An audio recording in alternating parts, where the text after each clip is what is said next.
presentation of WAAY 31 Sports.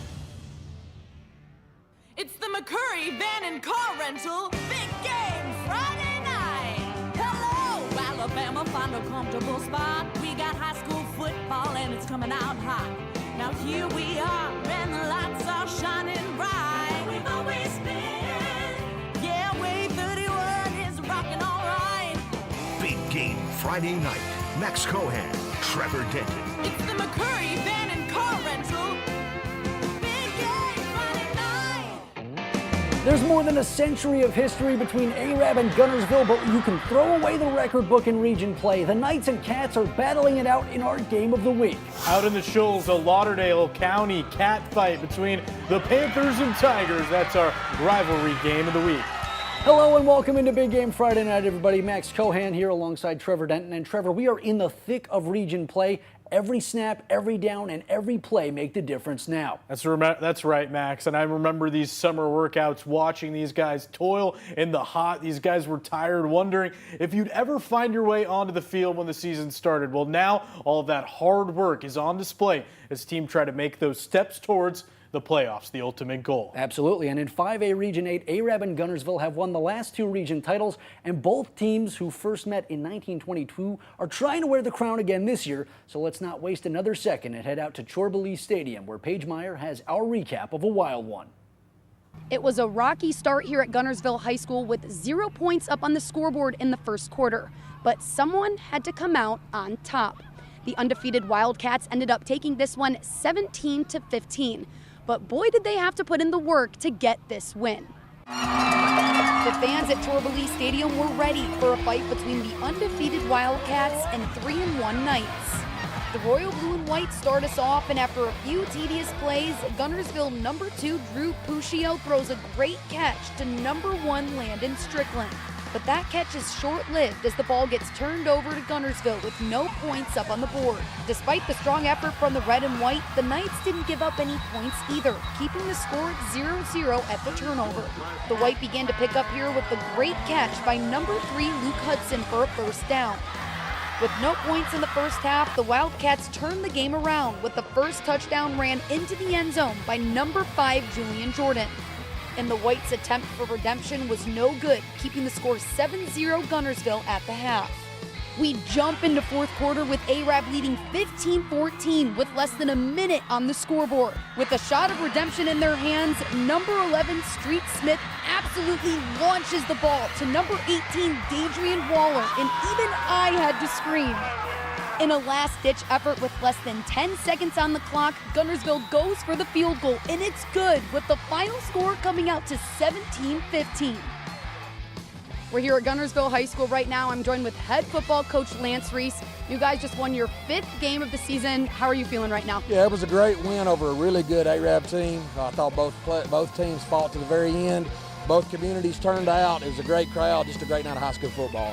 Absolutely, and you guys started out a little bit slow. I mean, 1 touchdown at the half of the game. I mean, was that a slower start than you had anticipated? Well, not really, because I know how good Arab is, and we knew it was going to be a war. They like to slow it down and run the ball, and we like to spread it out and get it to our athletes, so it was a really good match between 2 different styles of football. We're just thrilled to get the win.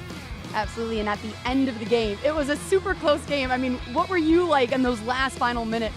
Well, we work hard on situations like that. We work hard on 2-minute drill, and we work really hard on our kicking game. So we knew what we had to do. It's what you practice, you hope it goes like that, and had a lot of confidence in our kicker, Brandon Maganaris, and he knocked it through. So good night to be a Wildcat. Absolutely. I mean, 17-15, 5-0. What is the goal for the rest of this season? Just we're off next week. We're going to try to get better. You know, last year we made a run to the semifinals, but we're just going to worry about our next opponent that's Grissom and try to enjoy this off week next week. Yeah. So, what are you doing on your off week that you're trying to prep for your next game? We're going to watch this and we've got a few guys that are banged up. It's the midpoint of the season. Try to get healthy and work on those areas that we need to improve. And then the next week we'll start working on Grissom. Thank you so much, Coach. Enjoy your win. Have a great rest of your night. Now that pretty much wraps us up here at Guntersville High School. Guntersville ended up taking this one 17-15. Reporting in Guntersville with coverage you can count on. Paige Meyer, WAAY 31 Sports. So that might have been the best finish that we've seen all season long. Yeah. What an incredible game, relying on your kicker at the end there, and he comes through with the victory. And with the win, they come through with a 5-0 start to the season, Max. Trevor, what's the opposite of 5-0? I gotta think about it. 0-5 probably? That's correct. Yeah. And tonight, a winless lead team was trying to make sure they didn't start the season with 5 straight losses as they hosted Buckhorn. Now, Buckhorn has dominated Lee recently, winning their last 6 meetings, but things were different tonight. We jump in with the Bucks up 2, then this happens. The snap goes past Justin Sumlin and into the end zone where he's down for a safety, and just like that, this is a tie game. The Generals would get the ball back, but they'd have to give it right back as Ian Harrell gets to Patrick Bailey for the big 3rd down sack, and then the Bucks turn to freshman quarterback Parker Turley, and he lets it rip and has Miles Anglin wide open for the touchdown, and he does not hide his excitement, breaking out the dance moves in the end zone as Buckhorn goes on to win 38-14.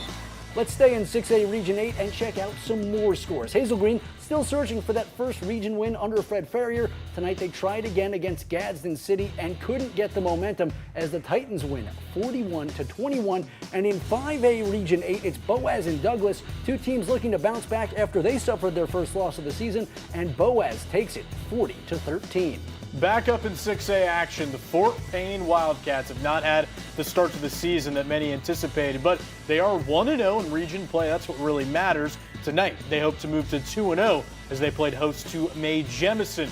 Historically, this has been a very one-sided battle, with the Wildcats winning every single time they've met the Jags. No difference tonight. Dax Varnador, the great quarterback, under pressure, throws a dart to Blake Griggs, who grabs the football in the end zone for a Wildcat touchdown. But Fort Payne can also run the rock. All the evidence you need is right there. Caden Adams joining our WAAY 31 set there with the celebration. You can do that when you score a touchdown. Chris Elmer's squad would keep things going, but they couldn't catch those big breaks like they had earlier in the game. Luckily, their defense put on a master class. Fort Payne winning 49-6.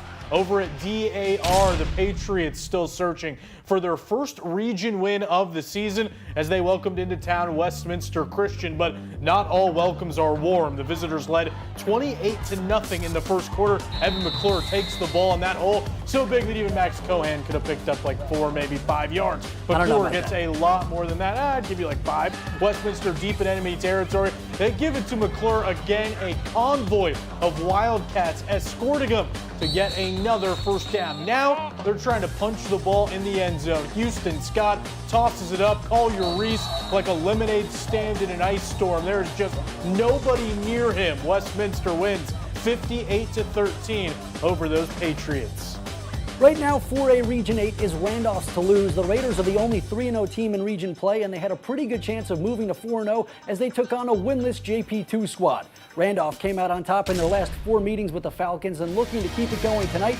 William Mitchell in the pocket, and he's got Graham Beatty on the slant, and the senior spins out of trouble and won't go down until a gang of Falcons swarm him. And as the saying goes, if it ain't broke, don't fix it. Well, Randolph dials up nearly the same exact play as Mitchell hits Beatty again, except this time he's running down the sideline, picking up another big gainer for the Raiders before he eventually hits the grass. But the next touch would be his easiest of the night as he high steps his way into the end zone. You could probably already guess it was coming, but Randolph wins this one, 49-10. Last year, Madison Academy played for the 3A state title. This year, they're off to a disappointing 1-2 start, but like we said, region play is what matters. They started region play with a 55-point win over DAR. They hoped that a meeting with Madison County would keep them perfect in Region 8 play. The Mustangs have run wild in their last 4 meetings with these Tigers. The horses were also humming in this one. Braden Gardner breaks through the stables and they stampede the Tigers for a big tackle for loss. More hard hitting from this pesky pack of ponies. This time, Khalil Green with a hit that you could still hear over the train rumbling nearby. That's an early nominee, at least in my eyes, for Defensive Play of the Week. The train had left the station, though, when it came to the score, but Emco still making plays. A herd of Tigers collaborating for the big sack, but this one all stings. Madison Academy takes the win, 49-7. The Central Wildcats off to another hot start. They could make it a perfect 5-0 if they could just beat West Limestone in this cat fight, and plays like this will help try to keep that streak alive. Evan Handback, the running back, bouncing it out of the box and into the open space where no one can catch the fullback, as Central finds the end zone and the senior celebrating with Hunter Palmer. But they wouldn't be celebrating this carry. Handback gets dragged down by Cordarius Moore. The ball pops free. Hayden Hill all over it to grab the fumble for West Limestone. The Cats in blue, the ones not feeling blue tonight. In the end, Central winning 28-7. In Morgan County, Hartselle and Decatur have been battling it out since 1917. Tonight, both squads hit the field with new head coaches, and the Tigers have been rolling recently, outscoring opponents 106-0 in their last 2 games. But this is trouble. Jaheim Pruitt on the carry, and he'll put this ball on the turf, and Jacob Marshall recovers it for Decatur. But Hartselle would go on another drive and hold on to the ball this time. Chandler Keel fired out of the backfield and into the end zone for a Tiger touchdown. And we see it every week. Teams that are down big try to throw it. Same story here. Zane Pointer hit as he lets it rip, and Chris Hudson catches it and takes it all the way back for a pick 6. Hartselle pitches their 3rd straight shutout of the season as they take this one 50-0. Well, we've already seen some great action, but it's time for us to blow the whistle for our first time out of the night. But don't touch that remote. We're headed out to the Shoals for our rivalry game of the week. That's next. Stay tuned for more Big Game Friday night.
It's the McCurry Van and Car Rental Big Game Friday night.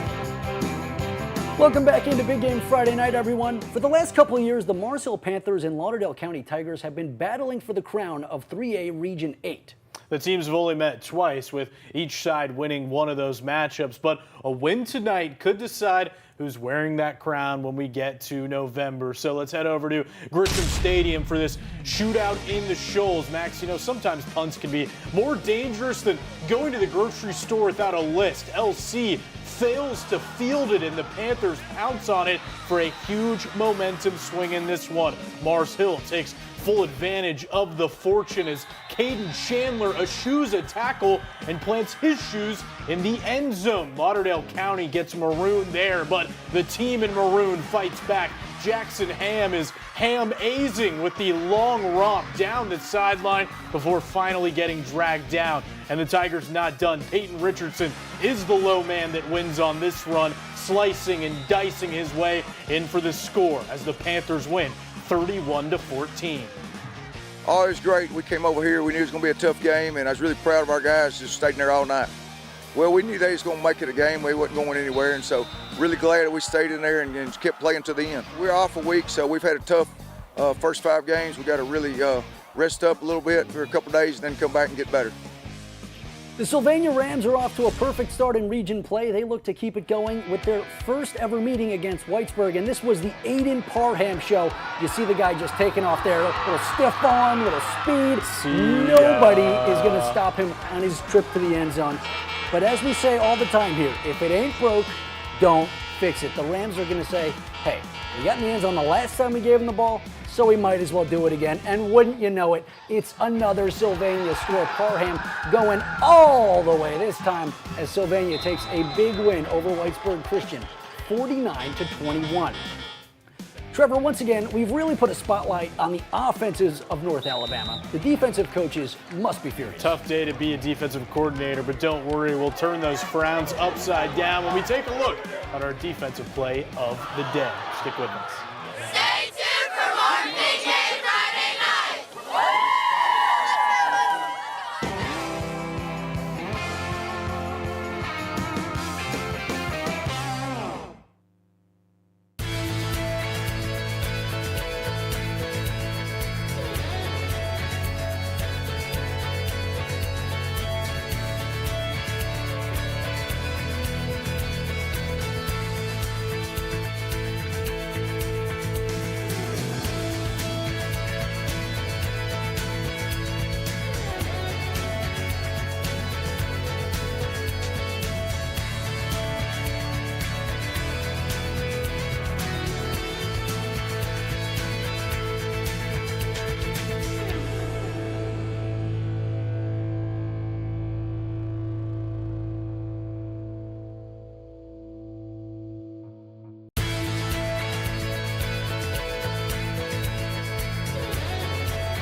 All right, welcome back into Big Game Friday night. As is always the case, the long bombs, the runs dominated our airwaves tonight, but that's only half of a game of football. It's an 11-on-11 game, so what do you say we give the guys on the other side of the ball some of the shine right now? It's only fair. We've done it every week. Might as well do it tonight. All right, let's go out to Decatur. The Tigers dominated the Red Raiders 50-0, and it's because of plays like this. Chris Hudson with the pick six and a speedy one at that. It's kinds of plays like that which would explain why they have pitched 3 consecutive shutouts. It's unbelievable what they're doing right now. All right, well, let's get back to the action. Back here in Huntsville, the Panthers look to bounce back from their first loss of the season as they hosted Sparkman, and the Senators found trouble immediately. Backed up to their own end zone, Michael Chobe sacks Keaton Williams in the end zone, and the Panthers get the first points of the game with a safety, but Huntsville wouldn't be able to do anything with their possession. On the first snap of the drive, Wyatt Smith drops back to pass and throws a floater. Jaden Langley lays out for the interception, and he's fired up about the pick, so much so that he'll actually draw a flag for it. So the Senators take over, and this time they actually have some movement. Williams lets it rip to Zayden Bodner, and the junior cuts it to the middle and rumbles for a serious gain. Though Huntsville would prevent them from putting any points on the board that time, it would remain a 2-0 game, but in the end, Sparkman wins a close one, 14-12. Around the region, Bob Jones, another team that entered the night with only one loss to its leisure, and they hope to keep it that way as they hosted Florence. The Pats and Falcons have split their last 4 meetings, and Kenny Morson's squad was hoping to pick up a big road region win. Cade Davis back to pass. Tyler Carl is right on his heels, dragging him down for the sack, but the Falcons not done. This time, Davis has his time and hits Jamarian Reeder on the slant, setting the Falcons up deep in enemy territory. From there, it wouldn't take much longer for them to find pay dirt. Kalon Triplett takes the handoff and rumbles through traffic for the Falcons touchdown. Florence ends up winning in an overtime thriller. One of many great games today. That one 26-23. The Jets are flying high right now, not just Max Cohan's Jets. These James Clemens Jets enter the night as the only 2-0 team in the region, playing a team they've never lost to. Jacoby Gill hoping to put some points on the board for JC, but instead he tosses this one into traffic. It's picked off in the red zone, but one INT wouldn't stop these Jets from going through turbulence. This time it's Gill to Ty Doty, and the man, this kid is dangerous, putting on a speed clinic on his way to the end zone, but that was nothing compared to their next drive. Set up on the logo, a handoff to Cam Berry, and he sprints to the left and decides to cross over the entire field, going sideline to sideline. No resistance until he finds the end zone on an insane touchdown run. Just one of the scores that would help them to this impressive 38-18 win. All right, well, it's time for our third and final timeout of the show, Max. But stick with us. We've got a battle of unbeatens coming up right after the break. Stay tuned for more Big Game Friday night.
McCurry Van and Car Rental. Big Game Friday night. We are A-Red Knots, more marching band. And you're watching Big Game Friday Night on WAAY 31.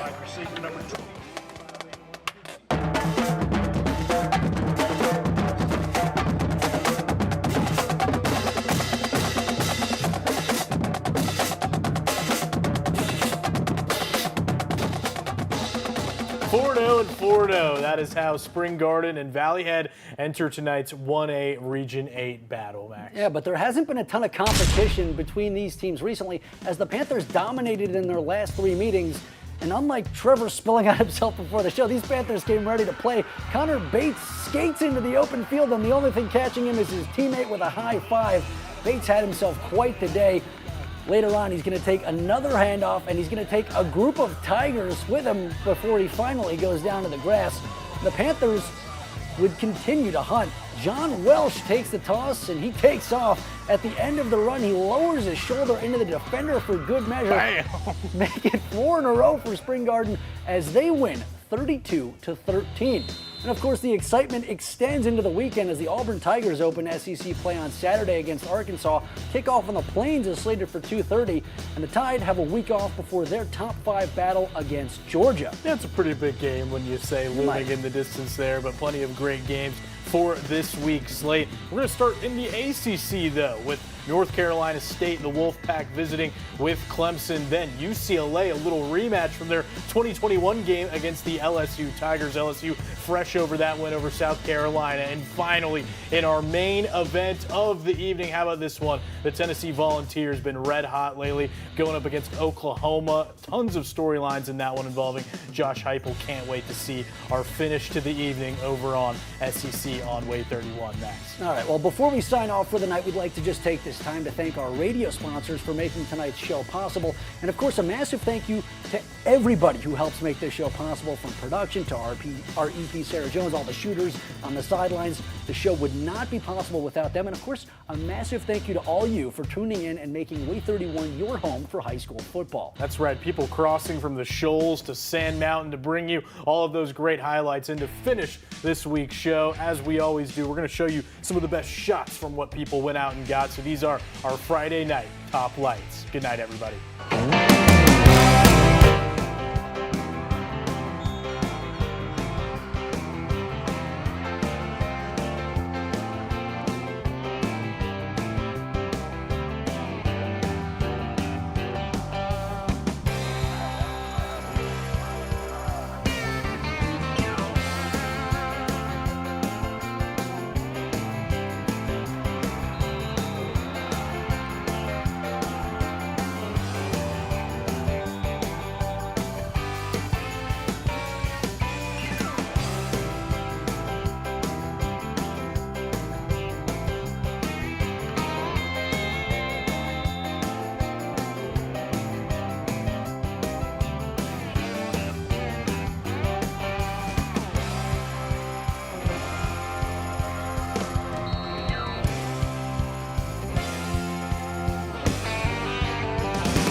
You've been watching a special presentation of WAAY 31 Sports.